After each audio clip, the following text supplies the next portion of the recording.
I think we're going to war for real. I'll tell you one little story that I probably have never told anybody before. We got hit with a NVA sapper company supported by infantry. It's not easy, and that one was tough, but fortunately it worked out for us. Welcome to War Stories, conversational military history. Before we get started today, I've got a quick correction to this episode. We were so quick to start talking with Zach about his book, When the Beaches Trembled, that we made it through the entire conversation without mentioning his grandfather's name, Stephen Ganzberger. You'll find out here shortly why that's so important. Just an oversight on my part. And with that, on to the show. What's going on, everyone? Preston Stewart and Sayre Payne with War Stories, joined today by Zach Morris. Zach, thanks for taking the time, man. Hey, pleasure to be here. Huge fan of the podcast. Awesome. Well, so Zach reached out. He'd just written a book that he's kindly sent me a copy called When the Beaches Trembled, right here. And we'll put a link to it in the show notes. And it's about LSTs in World War II, right? It's actually about LCIs, but LSTs are featured in the book also. There we go. Okay. So here's where I got mixed up. This is on me. You're a member of the LST. You are the editor for the LST Association. Yes, correct. Got it. Yes. All right. So LST, landing ship tank, LCI, landing craft infantry.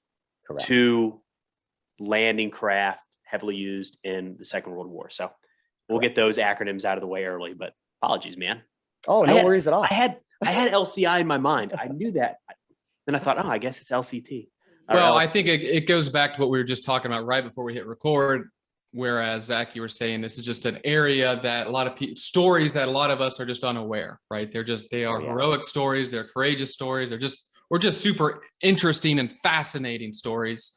And it's because that is World War II in a lot of ways. Because it was such a team effort, and it was not just any individual person or unit. It was obviously just it's teamwork at like its highest level. And so all these different landing crafts, I think it is one of those things for the layman, the Saving Private Ryan people. You just know it's that one vessel and the ramp goes down and then they hit the beach and then they move on, right? All that, how they got there, you don't hear a lot about how they actually get to the beach itself. That's exactly right. I mean, amphibious force vessels, and for the people out there who don't know, the Amphibious Forces, it was a brand new portion of the Navy when the World War II started. And these were all the different ships that were tasked with landing on enemy-held beaches. I mean, the LCIs, the LSTs, like you guys mentioned in Saving Private Ryan, the LCBPs and the little Higgins boats, and like the Amtraks, all those different ships. I mean, they were critical. They were probably, if not the most important, one of the most important aspects to winning World War II, to be able to deliver tanks and equipment and troops to the enemy-held beaches. How'd you get into this, Zach? Can you tell us a little bit about yourself? Oh, wow. So that could be a book in and of itself too, just the origins of this. So all my life, I've been an avid historian, and you could say that all started growing up, listening to my grandpa, who was in World War II in the Pacific, just talk about all of his stories and experiences. I mean, he lost one of his best friends in a kamikaze attack. And, all of it. I mean, he has a silver and 2 bronze battle stars for 7 campaigns of World War II. So he was throughout it from 1942 to 1945. I mean, he was in the heat of the action. And I always wanted to interview him. And so in 2011, in May 2011, I sat down and I interviewed him. And we wanted to spend the whole summer of 2011 going over all of his campaigns. We wanted to spend a whole day on each campaign just to really get every last detail. I want to know all about his friends and everything like that. But unfortunately, 2 days later, he passed away after I interviewed him.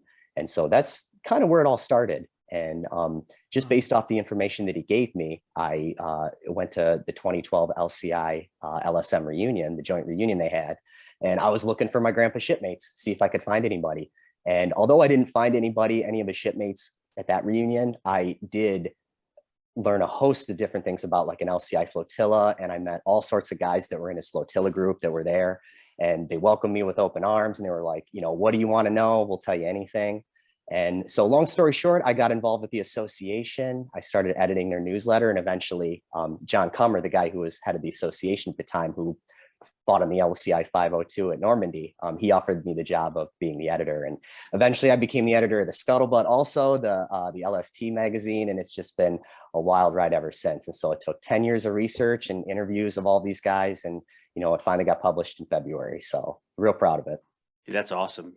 Was your grandpa open to talking about very much? It seems like it's such He a was. mixed bag. He is okay, or was He yeah, was, sorry. at least for me. There were some in the family that I was one of them, luckily, that every time I asked, he always divulged anything I want to know. But like all the guys in that generation, I mean, when they came home, he didn't really talk about it too much. My aunts and uncles and my mom told me that he, over the years, mentioned some stories, but no one really ever really sat down with him like I did and actually like interviewed him like formally type thing. There's a challenge with that though, and I'll bet your interest in history and military history helped, because like you have to be able to hold your own in the conversation, in my opinion, to get people to share and talk about things they maybe haven't talked about. Not in a way to pull it out, but to make people feel comfortable. Like if you at least know what LCT is or LCIs are and LSTs are, that goes a little way. Your grandfather then doesn't have to explain that. He can move on to the feelings of losing his buddy in a kamikaze attack. Exactly. And when I interviewed him, I mean, I had all sorts of maps pulled up. I did my research before I saw him. And so he even made comments that day about how well prepared and how many different cool maps that I had and everything. So it really was a great experience. And I'm really lucky that I got to interview him while he was alive.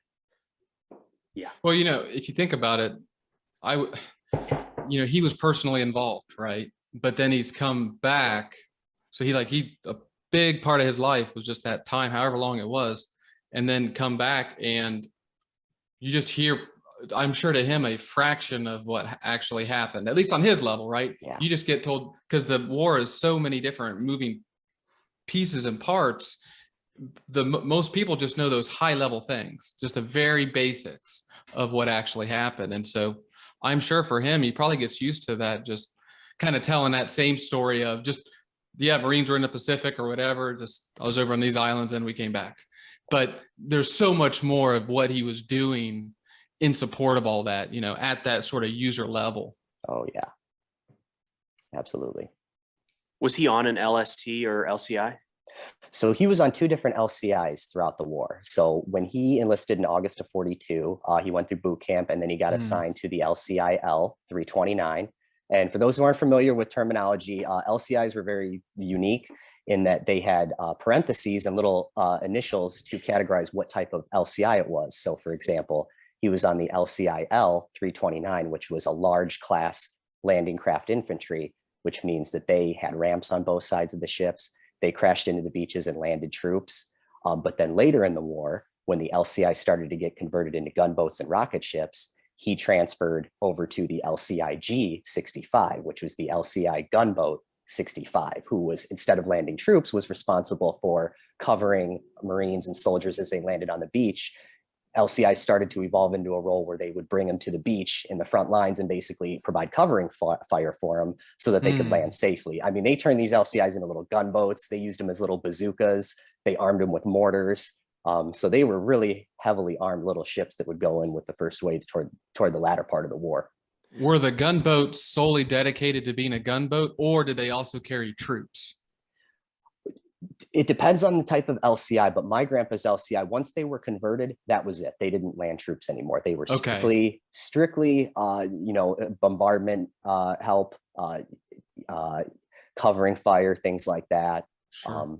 And then, even when they weren't directly used in combat, LCIs were really important. They used them as like little workhorses, just like the LSTs. I mean, they were transporting things back and forth. They were delivering mail. They would smoke screen the bigger ships to hide them, especially when the kamikazes started to come into play. They deliver mail in movies. I mean, these guys did everything, and they did it all, and they were hardly equipped with anything. I mean, they were strictly rationed. These guys of the Amphibious Forces were like on the bottom of the totem pole. So they didn't get the greatest treatment, but they were some of the hardest working ships in the fleet at the time.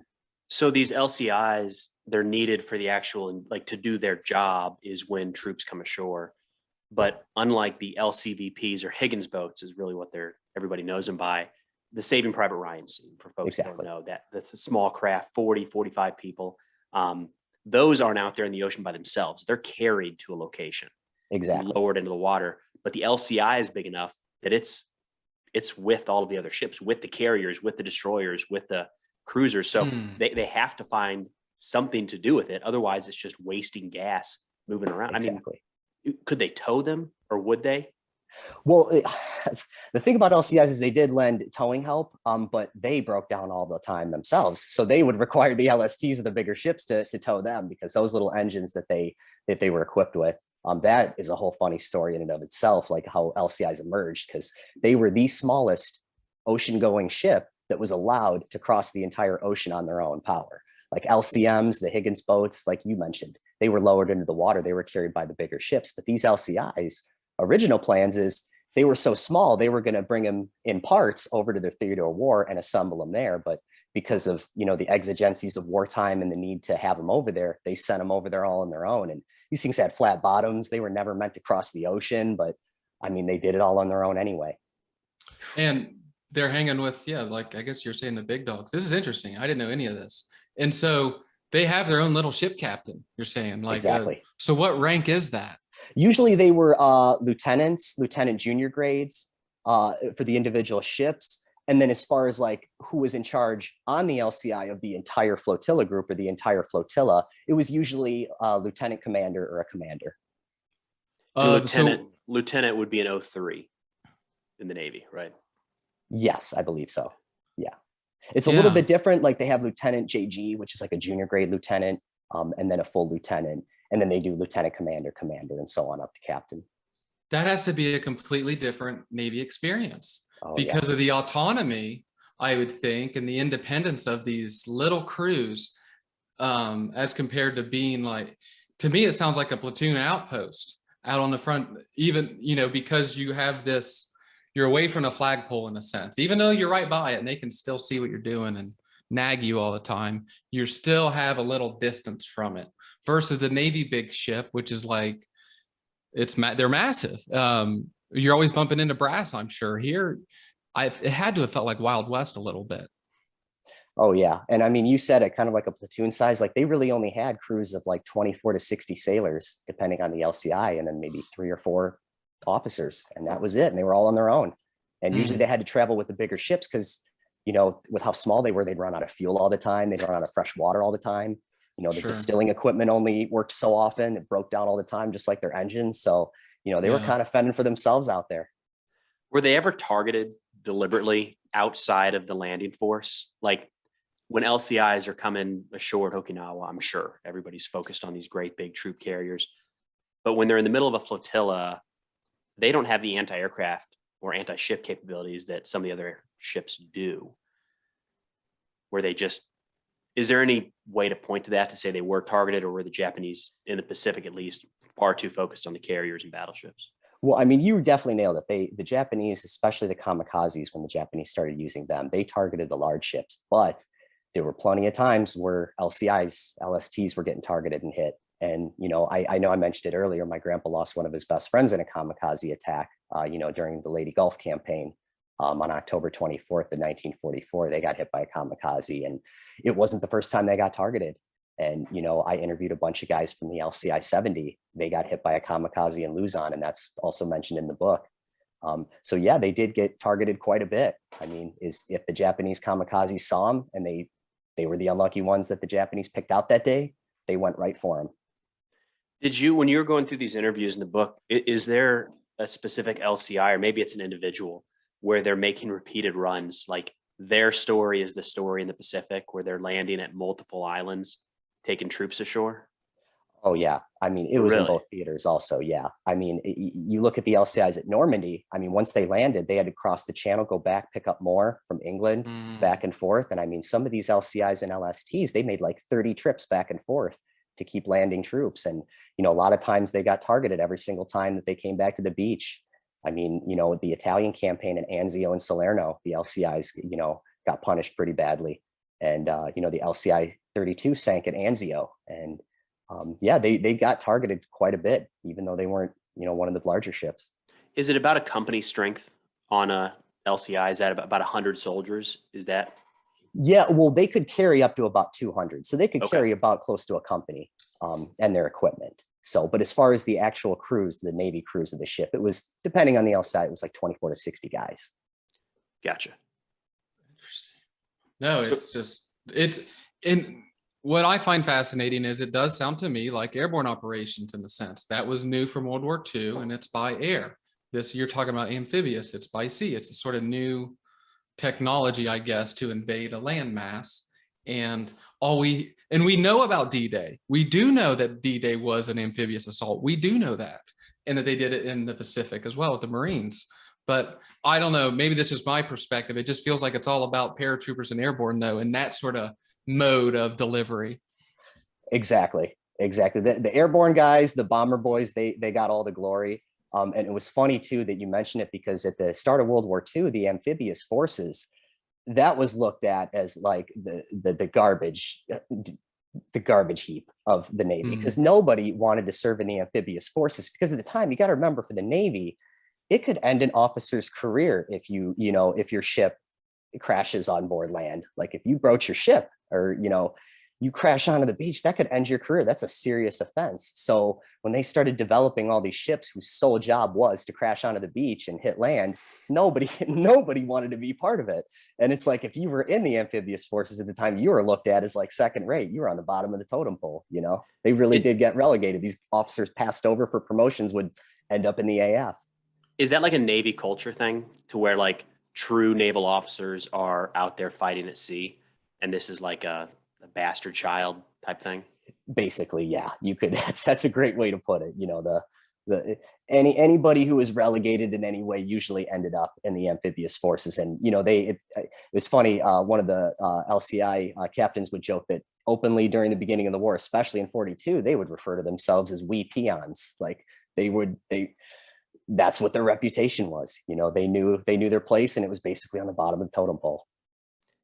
But they kept delivering, though, and actually performing, you know what I mean, at the lowest level. And that, I feel like, has to create a chip on your shoulder then at a certain point, where you want to be, that's a term of endearment. You don't even want to be associated with because I would think that the struggle on those little ships, when it comes to just like hygiene and like you were talking about water, I would think it's going to be a little more austere than it is on the bigger ships. Absolutely. And again, I think and I think it's a healthy chip on the shoulder, by the way. That's like esprit de corps type stuff. Oh yeah, they did. They wore it as a little badge of honor. They were kind of like the roughnecks. Like they were like, we're doing the job nobody else wants to do. And slowly but surely, especially toward the latter part of the war, they started to get a lot more recognition. And even the captains of the ships, of like the aircraft carriers and the battleships, started to really recognize them. And even Fleet Admiral Nimitz, wrote in his action report of Iwo Jima, he singled out the LCIs and was just singing their praises. So there's this site I like to use, D-Day-Overlord.com, and it has the landing tables for a couple of the beaches. And anyways, I think it's interesting with LCIs and LSTs. I keep mixing those acronyms up, but there's so many. Yeah, but anyways, I always had in my mind that those Higgins boats, the small craft, were the first to go in, and then that was it for a long period of time. And then later in the day, or the next day even, when it was secure, the big stuff could come in.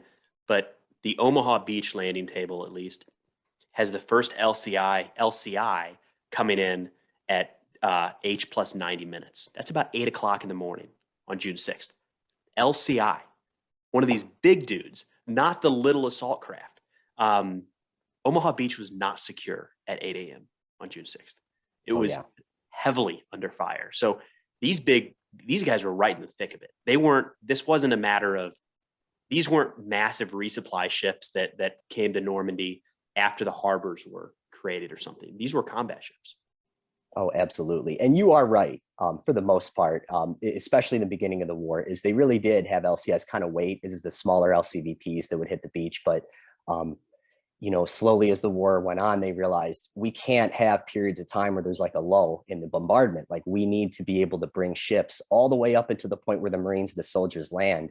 And that's when they kind of started to take LCIs and expand the role even more and say, no, now you guys are actually going in with the first waves. Whether you guys are landing or not, we need your heavy guns to be able to support the LCVPs as they go in, because you guys have flat bottoms. You guys can go almost right onto the beach and turn at the last minute and do a circle and do it all over again. So between the landing and the bombardment support, they were there pretty much the entire duration of the landing. Talk to us a little bit about the book.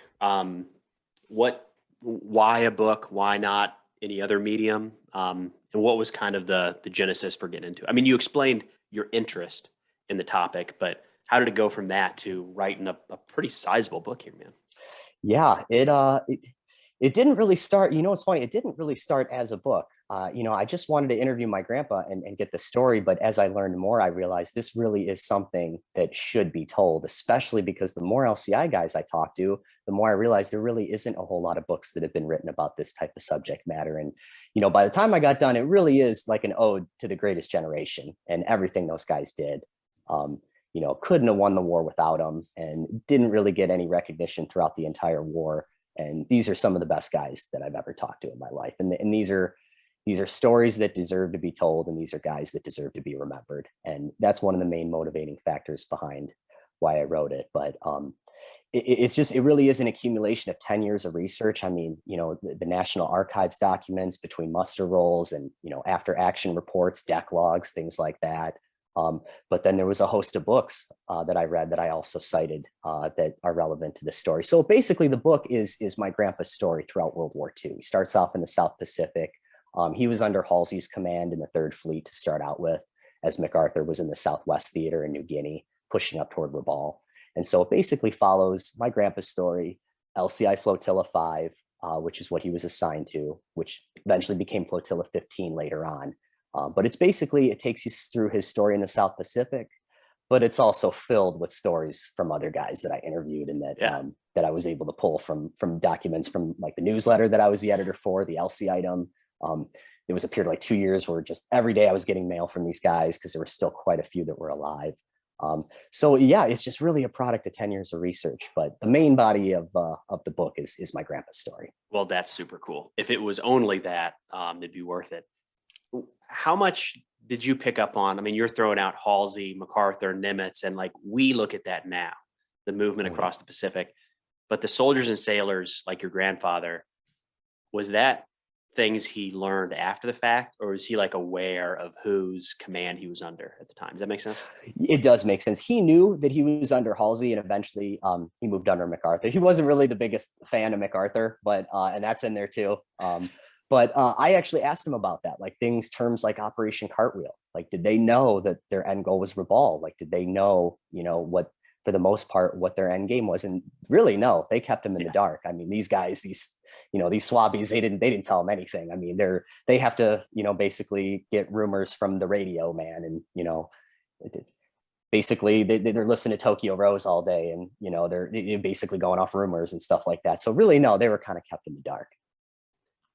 It's interesting because I don't know if they were kept in the dark, but they have a job to do, right? And so it's like they're on this sort of ship in their own little universe, and you only know what you need to know a lot of times. But just not because of like secrecy, it's just your brain can only contain so much information.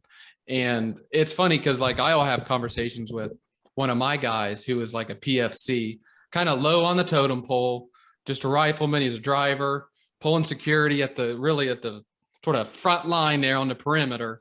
And it's kind of funny to hear about what he was, and again, we're recommunicating the big picture, sure, of course, but like a lot of the context, he's completely unaware of what the heck was going on, even at like the platoon or at like the company level even.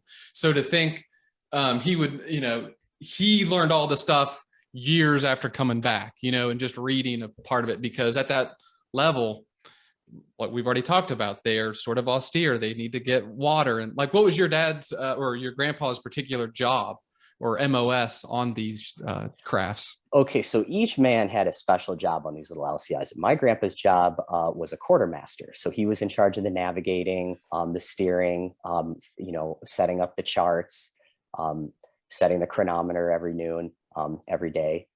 So he was in charge of that. But, you start out usually out of boot camp as like, regular seaman, second class, seaman for first class. You're part of the deck gang, you paint, you clean the deck, things like that. But slowly but surely, they try to turn them into petty officers by giving them a specialization. And, they'd be signalmen, firemen, radio men, electricians. But my grandpa was a quartermaster. That's cool. And then, so you're saying it had nothing to do with supply?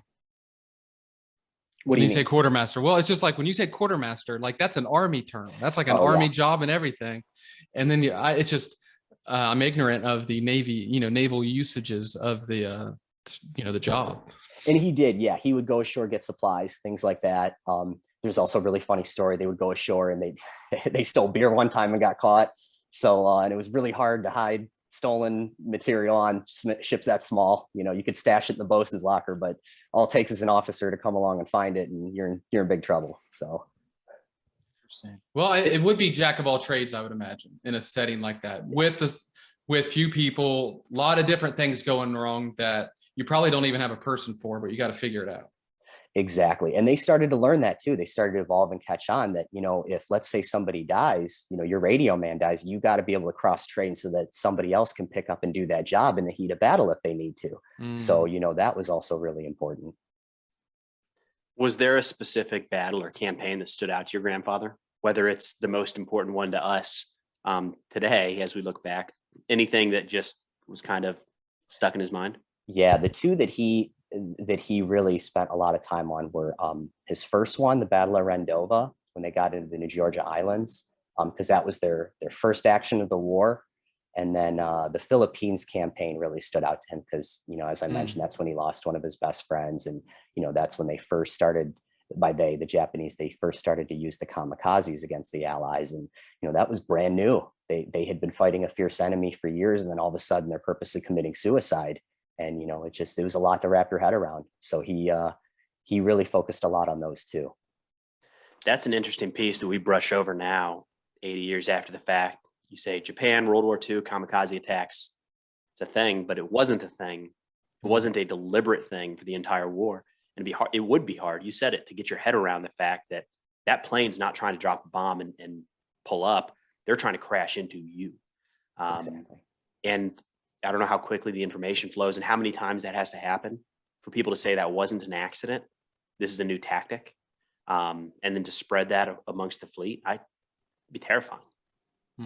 Oh yeah. He told me the story at Morotai, the first time he saw the first kamikaze. And even though historians agree that the kamikazes pretty much came about in Leyte Gulf in the Philippines campaign, slowly before that, you would notice kamikazes that not really as a primary tactic, but if they came close to the ship and they missed or something, they would, their last ditch effort, they would crash into the ships. And my grandpa told me a story at Morotai about that. That was the first one he saw, and it was like he told the whole crew, once they realized oh my God, these guys are doing this on purpose. Like they're really killing themselves to do this. It's like they didn't even it's just so hard to wrap your head around.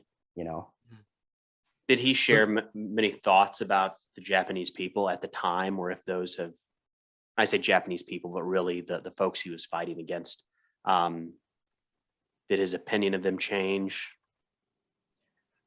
Well, I could tell you this for sure. He respected the Japanese. That's for sure. He said that repeatedly, that as scary as they were and as fierce of fighters as they were, he said you couldn't help but respect them. That they were willing to lay down their lives for their emperor, who was God to them. They were willing to go out, eat breakfast, and, never to come back, and it's just, he did respect them for their fighting spirit,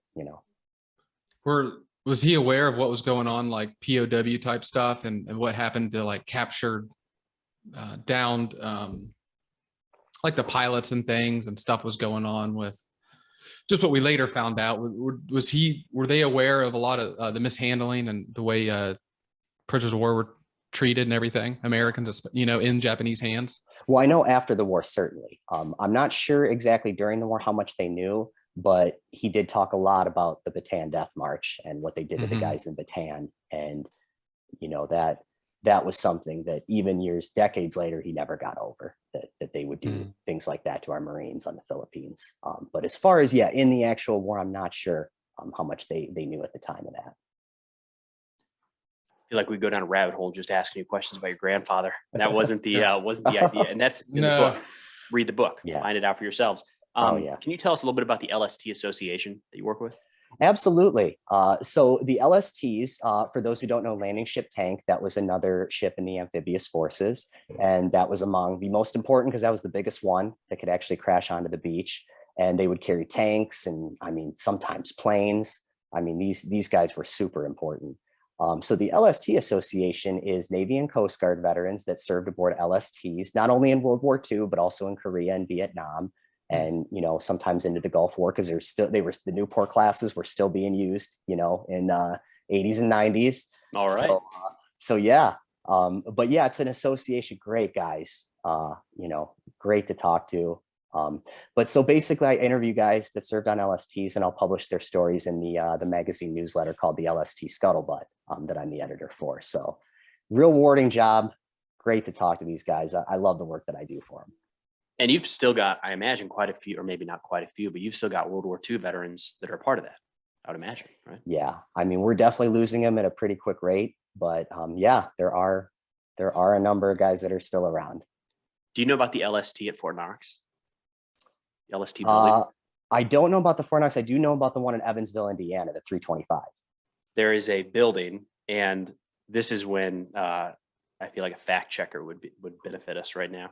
I'm going to tell my understanding of this, but in Fort Knox, Kentucky, that's the old home of the armor. So tank training grounds for the U.S. Army. There's a building there that it looks really weird until you imagine an LST built out of wood by the side of the road.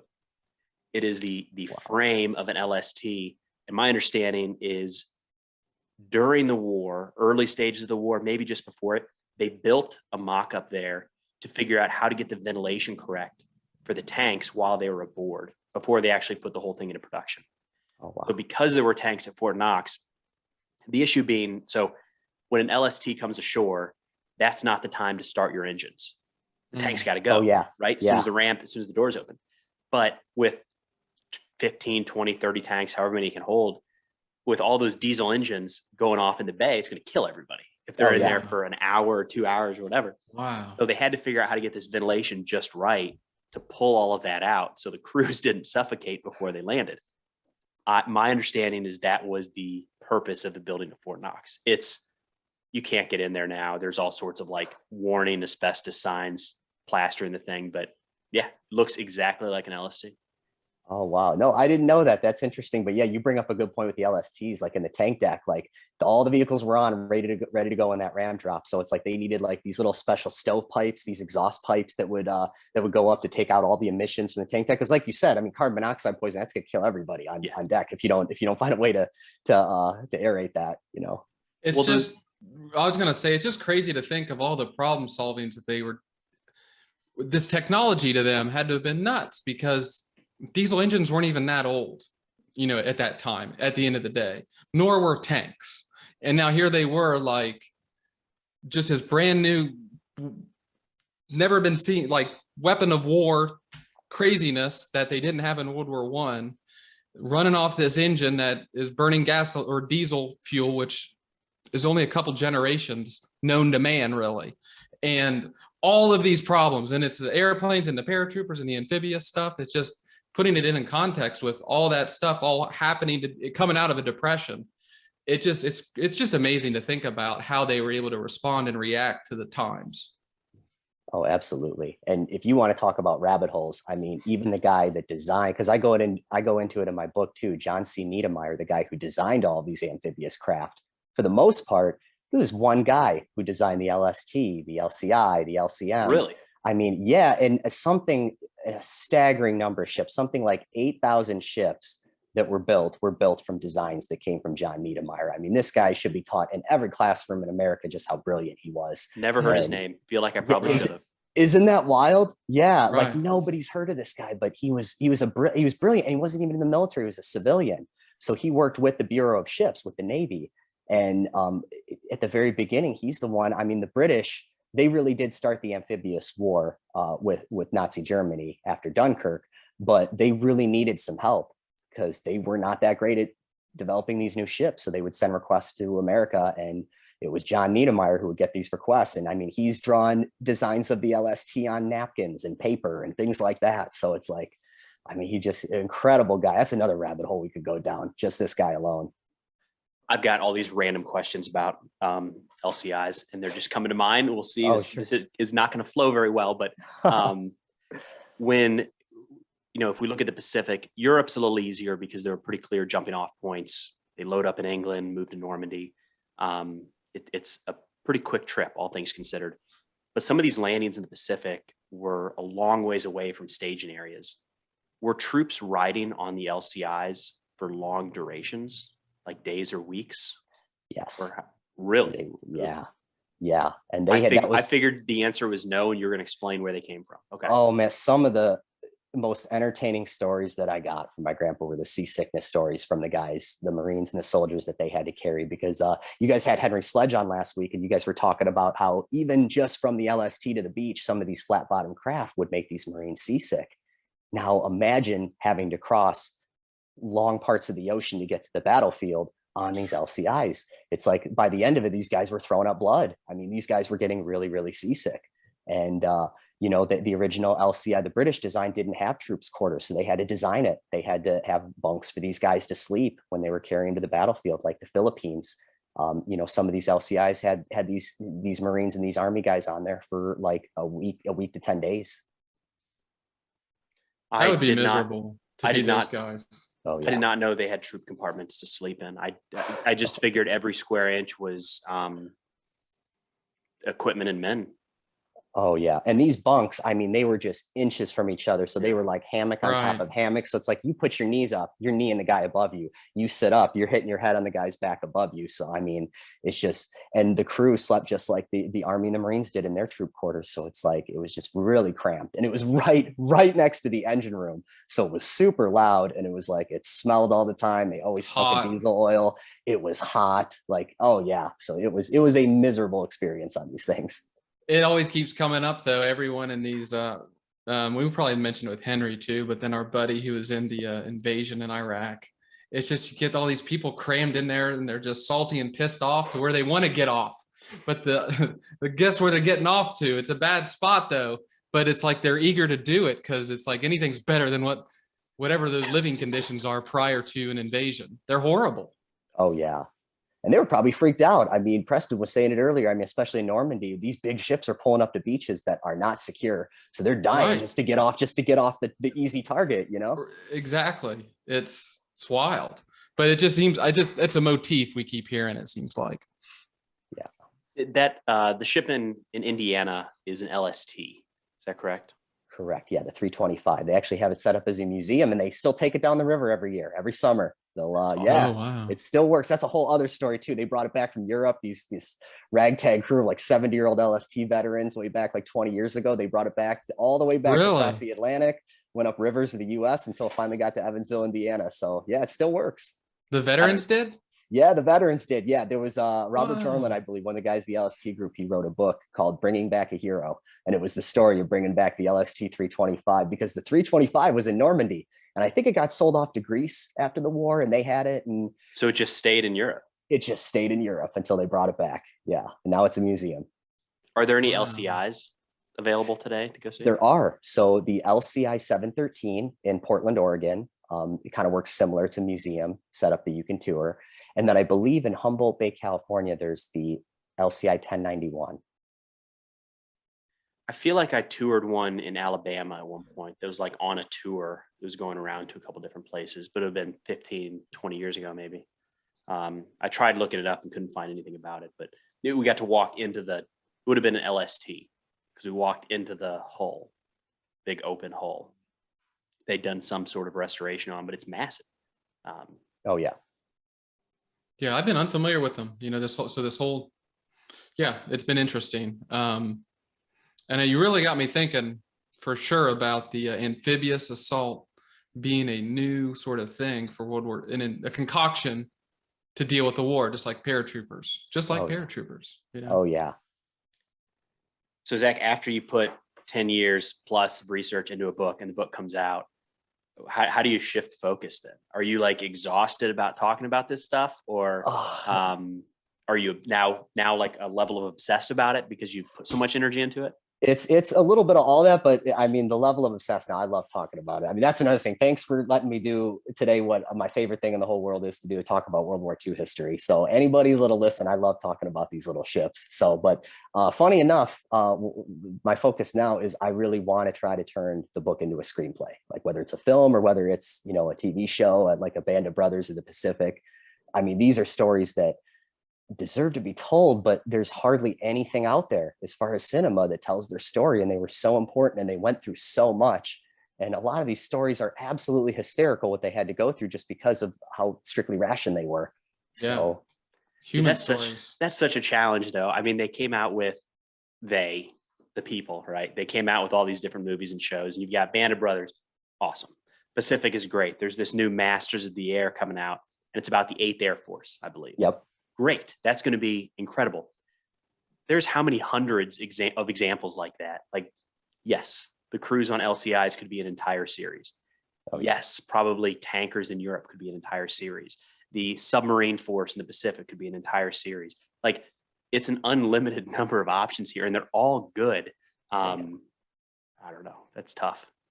Yeah, it really is. And you really nailed it. I mean, you could focus on every single type of ship in the Amphibious Forces and make a film about it, just what they had to go through and how important they were. So it really is. I'm glad that I did do it so that I could talk about it, because, their stories just aren't until they're being forgotten about, especially because the greatest generation is disappearing. But I mean, what they went through is just, I wouldn't wish that on my worst enemy, like what they had to go through. And it's not just, modern day, like Iraq and Afghanistan, 6 month to a year deployments. I mean, these guys were on these little ships for 2+ years straight with no liberty. I mean, it wasn't Europe where you could go, bomb Berlin and then be back on a date in England that night. It's just, they were out in the middle of nowhere, and all they had was each other.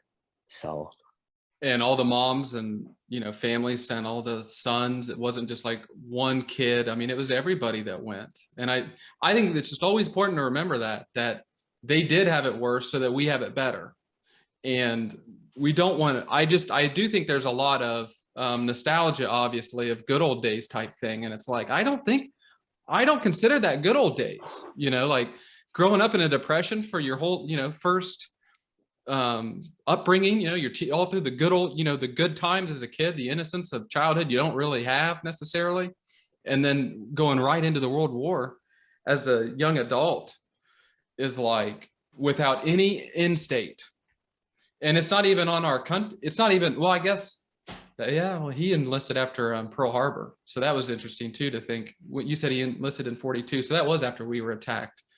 And he got to go over to fight the Pacific. That would probably a whole different experience, because he, really reacted to that war. But anyway, that whole concept of all of those things, we don't want to have surprise attacks. I mean, we all lived through it with 9/11. Nobody likes that stuff. Even if, people line up and everybody has a flag on the, side of the road. Yeah, it does unite us, sure. But like, why? Let's not obsess over tragedy to be united either. I don't think we need that. Very well said. Very well said. It's, the further we get from some of this stuff, I feel like history simplifies. So when it comes to the Pacific, it's aircraft carriers and Marines. Yep. Yeah.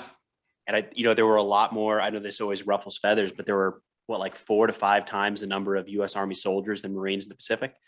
It wasn't close, but the story in the Pacific is Marines. And anyway, you move to Europe and the story is D-Day and Market Garden and the Battle of the Bulge. And it's like 3 or 4 things, and that's the entire war. And I feel like I think that's natural to understand these complex topics. And what happens then is things like LSTs and LCIs, they fall out because they're not aircraft carriers, they're not Marines. So I think it's really cool what you did here, because it maybe kicked that time down the road a little bit, reintroduces some of these topics that maybe haven't been on people's mind in a couple decades. Oh yeah. Well, and it makes me feel kind of like a piece of crap, because like my wife's grandpa, he's a Navy Pacific veteran. Now he died in the 90s before I came around, but like, I have no clue. And nobody does. She has no clue what her grandpa did. I mean, her dad probably has an idea, but I definitely think he was one of those guys. I mean, he was one of those guys that did went to war, came home, worked at the GM plant for 40 years on the line, and then retired. And then, 5 years later, kind of died in his lazy boy. And we were still able to get the GM pension off of the grandmother was still alive, and me married to the granddaughter could still get the pension, like that sort of lifestyle. But it's all everybody knows. Well, he was in the Navy in the Pacific in World War II. What does that mean? Geez, we just opened sort of the can of worms of all the different things. Who knows? And I have no idea. And it definitely piqued my interest now again, which I should have had from the beginning. Sure. But I mean, that's fair though, because it's like they weren't very glamorous. You know, there wasn't a whole lot of glory in going back and forth and lugging equipment onto beaches. You know, there's a whole lot more glory, as you guys were saying, and, you know, the Mighty Eighth and the Bomber Boys and the Airborne, Easy Company, the 101st, you know, like that's usually where the attention of World War II goes. And, you know, when you really do stop and think about everything that these guys did to the Amphibious Force, it's astonishing what they did and then came home to and just really didn't talk about at all, you know, despite basically almost single-handedly winning the war, you know. You know what's cool is somebody is going to find out that their grandfather or great-grandfather was on an LST or an LCI, and they're going to try to find out information about it. They're going to find your book. That's cool. Oh, that's the best when that happens. Yeah. Have you had it already? I have. And you know what? Because when I mentioned that I was the editor for the Elsie Item, the LCI newsletter for a while. That's how I got started. And I would write articles featuring these veterans. And I would randomly, you know, months, years later, get emails from family members saying, hey, I was doing some research on my relative and your article came up. You featured them in your story. They were like a main character in your story. I can't believe I just came across this. So, and, you know, a lot of the guys in the book that are like sons of these veterans that I featured that I never met before that are now reaching out to me and, you know, singing my praises and saying, you know, I love the book, read it cover to cover, read it twice already. So it's, you know, it really is a rewarding feeling to have these guys reach out and thank me for stuff like this. Cause it really was a labor of love. I love doing this stuff. I love history. I love talking to these guys. And, you know, the ones that I interviewed that are gone now, it's like, I'm going to miss them terribly. Well, your passion shows, man. And I'm looking forward to you letting us know when this comes out on the big screen. Oh, I appreciate it. I can't wait. Yeah. Really, really excited for that. Zach, Yeah, thanks so much for taking the time, man. Oh, absolutely. The book, When the Beaches Trembled, I'll put it up here again, but we'll link to it in the show notes. And where's a good place to find you? You can pick it up on Amazon. And if you want to check out more information about LCIs on my website, it's zachsmorris.com. And that's Zach with an H. Awesome. We'll also add that in the description. Easy, right. one click. Alrighty. Hey, thank you guys so much for the time. I really appreciate it. Absolutely, Zach. Thank Hey, you. man. See ya. See ya. Have a good one.